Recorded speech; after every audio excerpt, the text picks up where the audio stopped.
આપણા ગુજરાતની અંદર જ્યાં મેટ્રો સેવા આવી ગઈ, આપણા ગુજરાત અને એટલે કે અમદાવાદ અને મુંબઈ વચ્ચે બુલેટ ટ્રેનનું કામ જબરજસ્ત ચાલી રહ્યું છે. આ બધું હોવા છતાં આપણા ગુજરાતમાં અનેક ઠેકાણે નાના નાના સેન્ટરોમાં એરપોર્ટ પણ બની ગયા.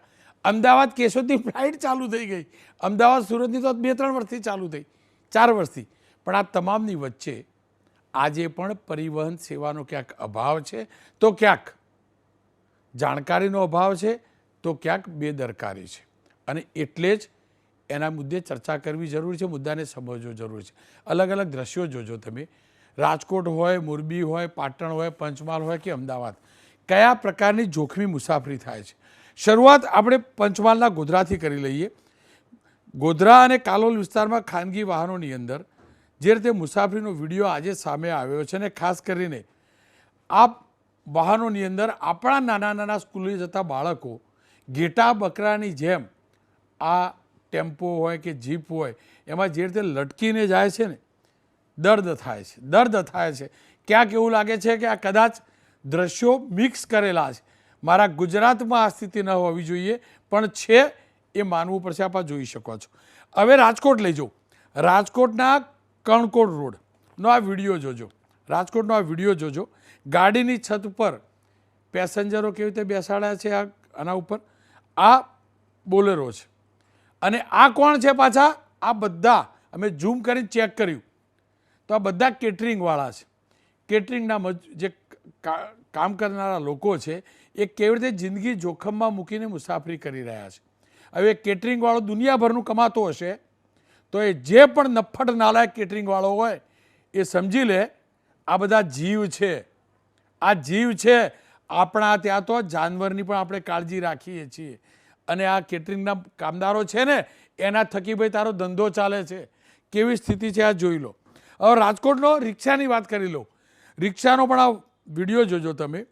રિક્ષાની અંદર કેટલા લોકો બેસાડીને ફેરા કરવામાં આવે છે લોકલ રિક્ષામાં, આપ જોઈ લો. આ રાજકોટનો જ છે. ભલે રાજકોટના ટ્રાફિક પોલીસ, આરટીઓ આ બધાને ધ્યાનમાં આવતું હોય, અને એમની કદાચ એવું હશે, એમની જોડે સેન્સર હશે નવું કે જે મર્યાદા કરતાં વધુ હોય તો આંખ ઓટોમેટિક બંધ થઈ જાય પોલીસવાળા સાહેબની, કે પેલો મેમો મોકલવાળા મશીનની, અને મેમો નહીં જતો હોય તો જ આ ચાલતું હોય. અને આવું બધું બંધ કરવાના કેટલા રૂપિયા કોણ લેતું હોય એના વિશે પછી આપણે ચર્ચા કરી લઈએ. મોરબીના હળવદની વિડીયો, હળવદની અંદર પણ વિદ્યાર્થીઓ કેવી રીતે જીવના જોખમે મુસાફરી કરી રહ્યા છે, આપ જોઈ શકો છો. હવે તમને લઈ જાઉં પાટણ. પાટણ ને બનાસકાંઠામાં સાધારણ છે. પાટણ જિલ્લાના હારીજ હાઈવે પર જોખમી સવારીનો વિડીયો જોવાનો. આ જુઓ તો ખરા, કોઈ ટેક્સી પાસિંગ ના હોય, ટેક્સી પાસિંગ વગર ખુલ્લામાં લોકલ ચાલે, અને એનું આને શું કહેવું, મારી જોડે શબ્દો નથી. આટલું આર્થિક રીતે પછાત આપણું ગુજરાત ન હોઈ શકે, પણ મજબૂર છીએ આ વિડીયોથી એ બોલવા માટે કે હા, અમે ગરીબ છીએ, અમે પછાત છીએ, અમને અમારી પેઢીને જીવાડતા નથી આવડતું. એનો આ સૌથી મોટો પુરાવો છે. અને આ જ રીતે શટલમાં જે પ્રકારે બેસાડવામાં આવે છે સુરત, અમદાવાદ, આ તમામ જગ્યાએ, તો અમદાવાદનું ઇસ્કોન 4 રસ્તા આ જોઈ શકો છો. અહીંયા શટલવાળા કેટલા ફરે છે. આ બધા ત્યાં દાદા ઊભેલા હોય, એ દાદાને દેખાતું નથી. પેલા કેમેરા લગાડેલા હોય ને બધાને ઈ મેમો આવે, એમને નથી દેખાતું. કલોલથી અમદાવાદના ફેરા થાય, ગાંધીનગરથી અમદાવાદના ફેરા થાય, શટલના ફેરા થાય, ટેક્સી પાસિંગ હોય ના હોય બધું ચાલે. બધું મુઠ્ઠીવાળીને આપી દેવાનું, મુઠ્ઠીવાળીને પેલો લઈ લે, અને આ બધું ચાલે. અને એટલે જ અકસ્માત થાય, અને પછી ઓવરલોડનો અકસ્માત થાય એટલે જેમના જીવ ગયા હોય એમના પાછું સરકાર વળતર આપે. પેલો વાહનવાળો કશું નહીં, સરકાર વળતર આપે. કારણ શું? ક્યાંક પરિવહન સેવાનો અભાવ છે, ક્યાંક આપણે પોતે બેદરકાર છીએ, ક્યાંક આપણે 2 રૂપિયા બચાવવાનું વિચારીએ છીએ, ક્યાંક પરિવહન સેવા છે પણ ફ્રિકવન્સી પ્રોપર નથી, ક્યાંક ફ્રિકવન્સી પ્રોપર છે પણ ટાઈમ ટેબલ પ્રોપર નથી. અને એટલે જ લાગ્યું કે આ બધું સરકારના ધ્યાનમાં લાવવું જોઈએ. મારી સાથે ઘનશ્યામભાઈ ગઢવી જોડાયા છે, હેમાંગભાઈ જોડાયા છે, અને દોલાભાઈ જોડાયા છે. દોલાભાઈ, બનાસકાંઠાની અંદર સામાન્ય છે, અને અમે જ્યારે પ્રસારિત કરીએ છીએ ને અહેવાલ કે બસની સુવિધા નથી એટલે લોકો આમ જાય તેમ જાય, એટલે જે તે ડેપો મેનેજર સાચો ખોટો રિપોર્ટ બનાવીને મોકલાવી દે, અને પાછા સ્થાનિક સરપંચો પણ કહી દે કે ના બધું ઓકે જ છે. ખરેખર છે શું? પાછું એવું પણ કે છોકરા કે જાણી જોઈને કે બધા એક સાથે જવા માટે બીજી બસની રાહ જોવે ને, અને ના આવે એટલે પછી આવા વાહનમાં જાય. ખરેખર સ્થિતિ છે શું ગ્રામ્ય વિસ્તારની?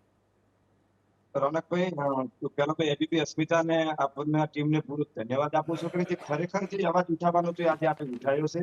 અને બનાસકાંઠામાં તમે કહો છો કે નોર્મલ છે પાટણ બનાસકાંઠામાં, પણ રોનકભાઈ વીડિયા નથી આપતો તમારી જોડે જે વિઝ્યુઅલ બતાવવા માટે છે એ તમારા સુધી પહોંચતા નથી અહીંયા. બાકી સૌથી વધારે જો ભયંકર પરિસ્થિતિ હોય તો એ બનાસકાંઠાની છે, કે જેમાં કલ્પના કરીએ કે અહીંયા એ 3 ઇંચનો જે પેલી ચેમ્પો હોય છે એના ઉપર વિદ્યાર્થીઓ લબડી જાય જેની ઉંમર 8 વર્ષ, 10 વર્ષ ને 12 વર્ષની હોય છે. કારણ એને પ્રશ્ન મજબૂત છે કે એક તો નાબાલિગ છે તો એને સાધન નથી આપી શકતા. કોઈ માતા પિતા એની જોડે એ વહીકલની વ્યવસ્થા નથી તો એને બાઇક આપી શકે, ગાડી આપી શકે. તો હું મારા કામની વાત કરું છું કે ધાનેરાથી જે ગાણા છે 28 કિલોમીટરની ગેપ છે, જે 3 વર્ષ પહેલા મેં બસ ચાલુ કરાવી હતી. તો એ કન્ટિન્યુ બસ હતી. મારા ગામમાં 8 ધોરણ સુધીનું શિક્ષણ છે, તો 30 જેવી દીકરીઓએ અભ્યાસ છોડી દીધો 8 પછી, કારણ કે માતા પિતાની પરિસ્થિતિ નથી ત્યાં પહોંચી જવાની કે ભાઈ હોસ્ટેલનો ખર્ચો પૂરી શકે. તો અમે બસની વ્યવસ્થા ચાલુ કરાવી. ગુજરાતના ડેમોની વાત કરીએ છીએ તો કેટલી, જો આપણે અહીંયા પરિક્રમા હોય તો 1 અઠવાડિયું બસ ના આવે. પછી ક્યાંક આપણા મુખ્યમંત્રી હોય, ક્યાં વડાપ્રધાન હોય કે ગૃહમંત્રી હોય તો 1 અઠવાડિયું બસ ત્યાં રોકી જાય, તેમાં રૂટ કપાઈ જાય. તો જે વિદ્યાર્થીઓ એવા તો કોઈ પણ કાર્યક્રમ હશે, સ્વાધ્યાય પરિવારનો હોય કે માન લો કે દરેક જો કાર્યક્રમ ગુજરાતની અંદર કોઈ પણ ફંક્શન હોય તો એ બસના રૂટ ઓટોમેટિકલી કપાઈ જાય. તેના લીધે અમારે જે ગાડી કરવી પડે અને એક ગાડીમાં 60 લોકોને ભરી એ વિદ્યાર્થીઓને જાચવીને સ્કૂલ સુધી મૂકવા પડે. આ ગામ લોકો વ્યવસ્થા કરે છે. અને અમે ડીસા જે ડેપો મેનેજર છે એમને વારંવાર રજૂઆત કરતા ફોન ઉપાડતા જ નથી કે અમારું રૂટ કેમ કપાઈ ગયો. અંદર બોલતું હોય પણ કપાઈ ગયું છે. તો જ્યાં જ્યાં અને બનાસકાંઠાની અંદર જ્યાં જ્યાં બસો જાય છે એમાં રૂટ કાપવામાં આવે છે. પ્લસ જે વિદ્યાર્થીઓના પાસ જે કઢાયેલા છે એ પાસના પૈસા લઈ લીધા છે, પરંતુ એ બસ નથી મૂકવાની. તો એ વિદ્યાર્થીઓને ડબલ નુકસાન જાય છે. સાથે સાથે બનાસકાંઠાના કેટલાય ગામો છે જ્યાં વીજળી પણ નથી પહોંચી. જો પહોંચી નથી તો રોડ ક્યાંથી પહોંચ્યો હશે, અને રોડ ના પહોંચ્યો હોય તો ત્યાં આગળ બસ કઈ રીતે પહોંચી છે. તો આખું ઓલ ઓવર કરવા જઈએ તો તંત્ર કઈ દિશામાં છે ને આપણે ગુજરાત જે વાત કરીએ ખરેખર આપણે શરમ આવે જેવી વાત છે કે આપણો આ ગુજરાત જે પૂરા દેશમાં આપણે ડેમો લઈને ઘૂમીએ છીએ. જી જી જી, આપ તો સેન્ટેન્સ પૂરું કરો, વાત પૂરી કરી લો. તો આ ગુજરાતની વાત કરો ને, મેં ઘણા જોયા છે. વાત 3 ઇંચ કેબલ આવે છે એના ઉપર એક પગ મૂકવાની જગ્યા હોય છે. વિદ્યાર્થીઓ ચાલુ તો મેં જોયેલા છે, એના ઉપરથી ક્યાંક જમ્પ આવે ને એની જે પાઇપ પકડવાની છૂટી જાય જેનાથી એના માથાને ઈજા થયેલી છે. મેં દવાખાને લઈ ગયેલા છે, પરંતુ મજબૂરી તો મજબૂરી શું, બસ નથી આવતી, ડેપો મેનેજર ફોન નથી રિસીવ કરતા. અમે ઉપર રજૂઆત કરીશું તો એ પણ નથી કરતા.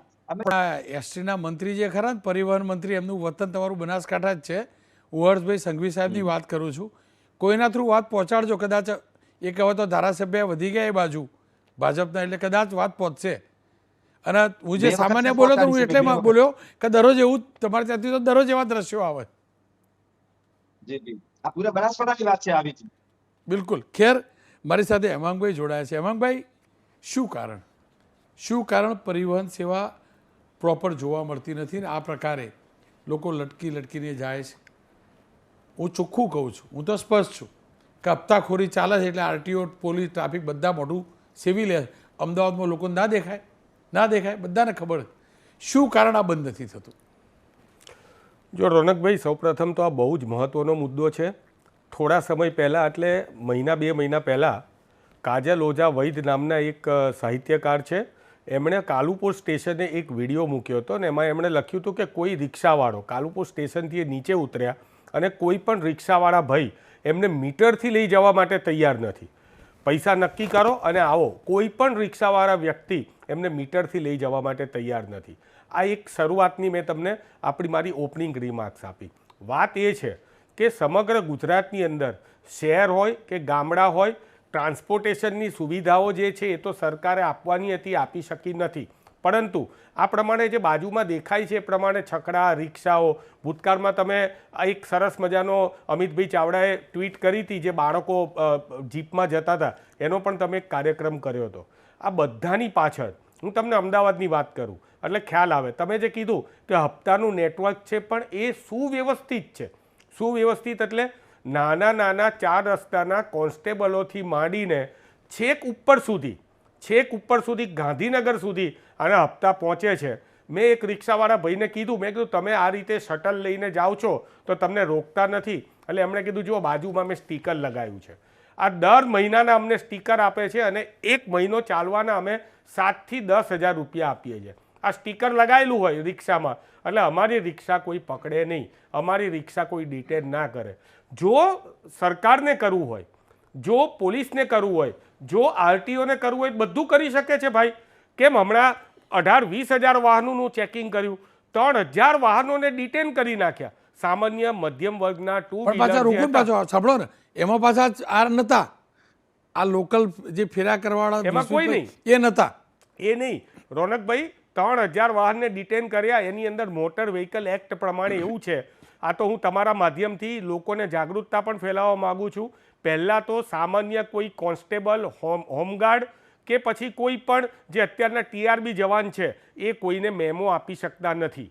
અહીંયા પોલીસ સબ ઇન્સ્પેક્ટરથી ઉપરનો વ્યક્તિ હોય એ જ મેમો આપી શકે, એ જ ગાડીને ડિટેન કરી શકે.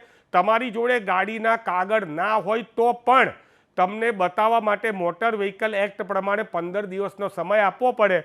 તમે ઉપરી અધિકારીને એ બતાવી દો. પણ અહીંયા તો એવું કંઈ કરવામાં ના આવ્યું. એની અંદર તો મધ્યમ વર્ગ પીસાય છે ને, ત્યાં તો હપ્તા મળવાના નથી એટલે ત્યાં કરી નાખ્યું. રોનકભાઈ, આ તો દ્રશ્ય તમે જુઓ. પણ હમણાં દિવાળી ગઈ, મેં જોયું લક્ઝરી બસની ઉપર જે ગોધરિયા સમાજના લોકો છે એ રાજસ્થાન જતા હોય છે, લક્ઝરી બસની ઉપર માણસો બેસેલા હોય છે. આ જો બાજુમાં તમે અત્યારે સરસ મજાની તમારી ટેકનિકલ ટીમને ધન્યવાદ આપું છું, એ સ્ક્રીન ઉપર બતાવે છે. લક્ઝરી બસની ઉપર માણસો બેઠા હોય, જીવનું જોખમ થતું હોય. આ જીવના જોખમ માટે થઈને આ રિક્ષાઓની અંદર આ બધામાં હપ્તા છે. રોનકભાઈ, એક બહુ મહત્ત્વની વાત કરું કે સ્ટેજ કેરેજ કોને કહેવાય? સ્ટેજ કેરેજ એને કહેવાય કે જેને તમે એક જગ્યાએ અમદાવાદથી ભાવનગર જવાનું હોય તો બસ અમદાવાદથી મહુવા જાય, મહુવાથી આગળ જાય, આને સ્ટેજ કેરેજ કહેવાય. આમાં માત્ર એસટી બસને જ મંજૂરી છે, કોઈ પણ લક્ઝરી બસને નથી. કઈ રીતે આ લક્ઝરી બસો અમદાવાદથી અહીંથી જાય તો અમદાવાદથી સાણંદ, બાવળા, રાજકોટ આ બધી જગ્યાએ ઊભી રાખીને લક્ઝરી બસને આવી કોઈ પરમિશન આપવામાં નથી આવી. રોનકભાઈ, બીજી વાત, આ બીઆરટીએસની બસની અંદર જ્યારે ખીચોખચ માણસો ભરેલા હોય, નિયમ મુજબ તો 12 કે 15 જણને ઊભા રહેવાનું હોય, એનાથી વધારે કોઈ ઊભા રહેવાતું નથી. છેલ્લી વાત કરું, ઝોમેટો કે સ્વિગીના જે ડિલિવરી બોય છે એ પણ કોમર્શિયલ વાપરે છે, નથી વાપરતા બાઇક. અથવા તો રેપિડો નામની કંપની છે એ પણ કોમર્શિયલ બાઇક નથી વાપરતી. ઓલા ઉબેર પણ કોમર્શિયલ બાઇક નથી વાપરતી. આવા તો અસંખ્ય કારણો છે. પણ આ બધાની અંદર વ્યવસ્થિત પૂર્વકનું હપ્તાનું નેટવર્ક ચાલી રહ્યું છે અને મોટર વ્હીકલ એક્ટનું પાલન નથી થતું. અને આ પાલન કરવા માટે થઈને સરકારની જીજી વિશા નથી. ઘનશ્યામભાઈ, જુઓ, તમારી એટલે કે ભાજપની સરકાર, માફ કરજો, ભાજપની સરકાર, આપણી ગુજરાતની ભાજપ લીડવાળી સરકાર કેશોદ સુધીનું એરપોર્ટ ચાલુ કરી દીધું. સુરતનું પેલું 9 સીટર પ્લેન આવે, સમયસર આવે, બધા ફેરા થાય, એમાં કોઈ તકલીફ નહીં. સરકારના કાર્યક્રમો માટે 500 બસો સમયસર પહોંચી જાય, કોઈ તકલીફ નહીં. પાર્ટીઓના એના માટે થાય, સામાજિક કાર્યક્રમો માટે થાય. શું કારણ મારા ગ્રામીણ વિસ્તારની અંદર આજે પણ આપણા દીકરા દીકરીઓ જીવને જોખમમાં મૂકીને લટકીને જાય છે? રોનકભાઈ, સરકાર, તમે કીધું કે પ્લેન જાય, પણ એની સાથે સાથે કેટલી મોદી સાહેબના હાથે ટ્રેનો પણ લોકોને આપવામાં આવી છે, આપ જોતા હશો. તમે મેટ્રો, તમામ શહેરોમાં મેટ્રોની સગવડ ચાલુ કરવામાં આવી રહી છે. તમામ જગ્યાએ બસો અને સિટી બસ, બીઆરટીએસની સેવાઓ આપવામાં આવી રહી છે. હું તમારા આ દ્રશ્યો જોઈને હું એને નકારતો નથી કે આ પરિસ્થિતિ નથી, આ પણ પરિસ્થિતિ છે. પણ એ પરિસ્થિતિમાં ફક્ત મારા ભાઈએ મિત્રએ કીધું, હેમંતભાઈએ, કે સ્ટીકર લગાવવામાં આવે છે. તમે સ્ટીકર લો છો શા માટે? તમારે ખોટું કરવું છે, ખોટો ધંધો કરવો છે અને તમે હપ્તા શાના માટે આપો છો? અમે તો રોનકભાઈ, આ સરકારે ઓપરેશન ગંગા શરૂ કર્યું છે અને હું તમારું અને હેમાંગભાઈને પણ વિનંતી કરું છું કે તમે વિરોધ પક્ષ તરીકે અને તમે મીડિયા તરીકે આવા જ્યાં જ્યાં તમને ભ્રષ્ટ અધિકારીઓ દેખાય કે ખોટા કામ કરતા લોકો દેખાય ત્યાં તમે સરકારનું ધ્યાન દોરજો. કોઈ પણ સંજોગોમાં સરકાર આ લોકોને ચલાવી નહીં લે. પણ સાથે સાથે મારી પ્રજાને વિનંતી છે કે તમે એટલા બધા તમારા જીવન પ્રત્યે બેદરકાર ના બનો કે તમારે ઝડપી જલ્દી જતું રહેવું છે, થોડું સસ્તું જવું છે એટલે તમે સરકારી સાધનોનો ઉપયોગ નથી કરતા. સરકારી સાધનો પૂરતા છે પણ લોકો એનો ઉપયોગ નથી કરતા. એટલા માટે આ રીતે જલ્દી એમ કે શોર્ટકટ છે, જલ્દી જતા રહી અથવા ઓછા ભાડામાં જતા રહીએ, જી. પણ એમની જિંદગીનું એ જોખમ ત્યાં વહોરે છે. માટે પ્રજાએ એમાં બેસવું જ ના જોઈએ. સરકાર તરફથી તમામ, ફરીથી કહું, metro, BRTS, city bus, double decker બસો ચાલુ કરવામાં આવી છે. તમામ જગ્યાએ નવી ટ્રેનો મૂકવામાં આવી છે.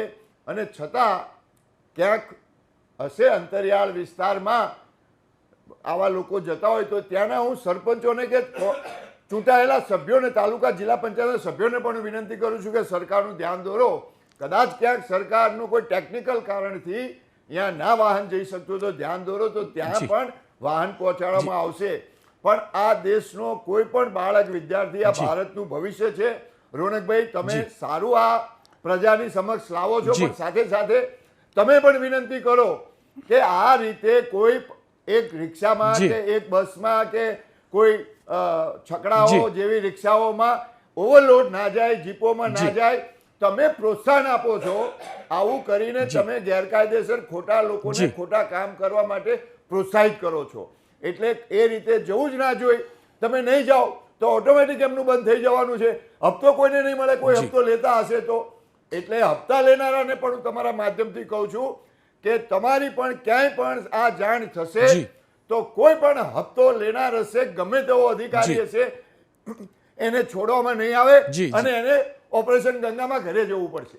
ખેર મોટાભાઈ, ઓપરેશન ગંગા શું કરવા, આપણે ઓપરેશન સાબરમતી નામ આપીએ ને એનું પોલ્યુશન આપણે જાણીએ. ખેર આપ જે કહો છો ને મોટાભાઈ, કોઈ સરકારને ધ્યાનમાં લાવવાની જરૂર નથી. રોડ ઉપર આ વાહન નીકળે છે, રોડ ઉપર વાહન નીકળે. પહેલાં તો આ કોંગ્રેસના ધારાસભ્યો હતા, હવે તો એક બેઠક ઉપર 12 સિવાય તમારા ધારાસભ્યો 12 ને પેલા અપક્ષવાળા આપવાળા સિવાય બધાને ખબર જ છે. બધાને ખબર છે કે અમદાવાદ ઇસ્કોન બ્રિજ આગળથી કેટલા આઈપીએસ નીકળે છે, કેટલા મંત્રીઓ તો હવે સફેદ પડદા નહીં લગાવતા, દેખાય ને, ખબર પડે ને. હર્ષભાઈ બી જોતા હશે કે આ 50 25 લોકો લટકીને જાય, કેમ કાર્યવાહી નહીં? અમારે થોડું જ તમે કહો કે નાગરિકોની જવાબદારી તમે ના કરશો, એનો મતલબ એ થયો કે તમે દારૂ ના પીશો ઓટોમેટિક બુટલેગરો બંધ થઈ જશે. તો સરકાર છે શેના માટે? સરકાર છે શેના માટે મને કોને? બીજું તમે જે કહો છો ને બસોના હાથે મેટ્રો બધું બરાબર, હું પહેલાં બોલી ચૂક્યો 500 બસો જાય સરકારના કાર્યક્રમમાં એસટીની, એ વખતે મારું ગરીબનું છોકરું સમય જાય, મને કોને ચાલતું જશે? લટકીને જ જાય ને સાહેબ. રોનકભાઈ, દરરોજ કોઈ 500 બસો નથી જતી એને જ્યારે એના જાય કારણે એટલે. જ્યારે જાય એટલે કોઈને તકલીફ પડે એવું થતું પણ નથી. એની વ્યવસ્થા કરીને જ કર્યું હોય રોનકભાઈ.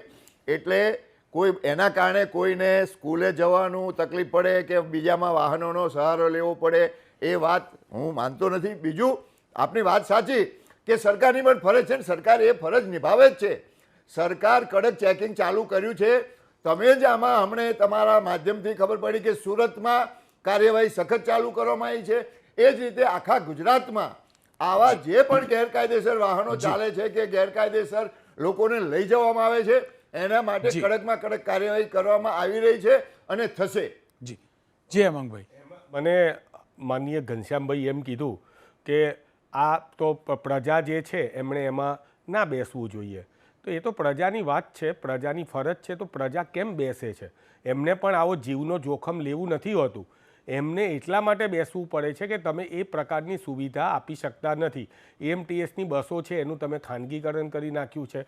તમારે નાના રૂટ ઉપર બસો જતી બંધ થઈ ગઈ છે. ટ્રાફિકની સમસ્યા છે. ઘનશ્યામભાઈએ કીધું તો હું ધ્યાન દોરું છું એબીપીના માધ્યમથી. પાલડી 4 રસ્તા ઉપર શટલ રિક્ષા આવે છે, શ્યામલ 4 રસ્તા ઉપર શટલ રિક્ષા આવે છે, આરટીઓ ઉપર કમલમ જતાં તમારા વચ્ચે આવતું હશે ઘનશ્યામભાઈ, ત્યાં આરટીઓ ઉપર ત્યાં જીપડાઓ હોય છે જે મહેસાણા તરફી જાય છે, બરાબર છે? તમે એક્સપ્રેસ હાઈવેની આગળ ઊભા રહેશો તો ત્યાં લોકો જીપ માટે થઈને એક્સપ્રેસ હાઈવેમાં જાય છે. મેં તમને આ 4 થી 5 ઠક્કર બાપાનગર છે અને રિંગ રોડ છે, આ 5 જગ્યા હું અત્યારે એબીપીના માધ્યમથી સરકારના એક જવાબદાર પ્રવક્તાને ધ્યાન દોરું છું કે કમસે કમ આ 5 જગ્યા ઉપર મને આપ વિશ્વાસ આપો કે ક્યારે આવા શટલ રિક્ષા અને ક્યારે આવા પ્રકારના જોખમી વાહન વ્યવહાર બંધ થશે. ઘનશ્યામભાઈ, તમે વિશ્વાસ અપાય તો પાર્ટી હું હેમંત, મારા તો મિત્ર છે હેમંતભાઈને હું વિશ્વાસ આપું છું, ખાતરી આપું છું કે વહેલામાં વહેલી તકે આવા ગેરકાયદેસર વાહનોને બંધ કરવામાં આવશે અને જ્યાં પણ ચલાવતા હશે એમને કોઈને ચલાવી લેવામાં નહીં આવે. ખેર ફરીથી કહીશ, જાહેર પરિવહન સેવા રાજકોટની જ વાત કરી લઈએ. રાજકોટમાં પ્રાઇવેટ વેન્ડરને કામ અપાયું, એ બસનો ડ્રાઈવર 65 વર્ષની ઉપરનો એટેક આવ્યો, એનું પણ જીવ ગયો અકસ્માતમાં, અને એક રાહદારીનો પણ જીવ ગયો. એ પણ ધ્યાન નથી આપવામાં આવતું. સાથે જ હું જે દ્રશ્યો બતાવતો હતો કેટરિંગવાળા, તમામ કેટરિંગવાળા રાત્રે પણ જોઈએ છીએ આપણે આ રીતે એના કામદારોને લટકાવીને લઈ જાય છે. અને મને ખબર નથી પડતી પોલીસ કેમ ધ્યાન નથી આપતી, કેમ નથી પકડતી. ત્યાં તો હપ્તા નહીં ચાલતા, મને પાક્કો ભરોસો, કારણ કે અમે એ ઓર્ગેનાઇઝ નથી.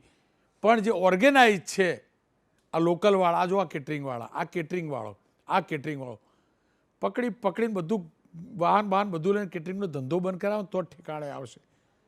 આ માણસ છે, આ જીવ છે. ના લટકાવશો.